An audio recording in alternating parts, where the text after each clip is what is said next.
எந்த இடத்துலையும் அஞ்சாம பயப்படாம துணிவா வேட்டியை மடிச்சு கட்டிக்கிட்டு நாக்க துருத்திக்கிட்டு பேசுறவர் தான் எங்க கேப்டன் விஜயகாந்த். சட்டசபைக்கு அவர் வாராருன்னா எல்லாரும் அஞ்சு பயப்படுவாங்க. ஆத்தாடி ஒரு சிங்கம் களத்துல இறங்கிருச்சான்னு.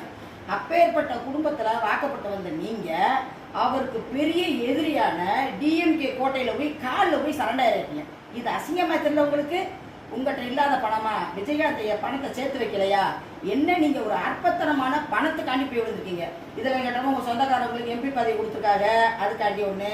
ரெண்டாவது பார்த்தோம்னா வெளிநாட்டில இருந்து சொகுசுக்காரு 2.5 கோடி ரூபாய் இறக்கி கொடுத்துருக்காங்க, அதுக்காக ஒன்று.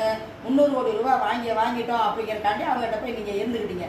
ரொம்ப கேவலமான விஷயத்தை நீங்க பண்ண நீங்க இன்னைக்கு என்ன பண்றீங்க? சட்டசபையில எங்க தளபதி வீட்டுக்குள்ள யார் முகமூடி போட்டுட்டு போனாங்க அப்படின்னு நீங்க கேட்குறீங்க. இதை கேட்கறதுக்கு நீங்க யாரு?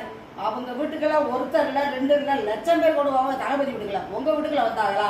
அடுத்தவன் வீட்டையும் அடுத்தவன் குடும்பத்தையும் எட்டி பார்க்குறேன். உங்களுக்கு அசிங்கமே இல்லையா? பெட்டி பிரேமலதா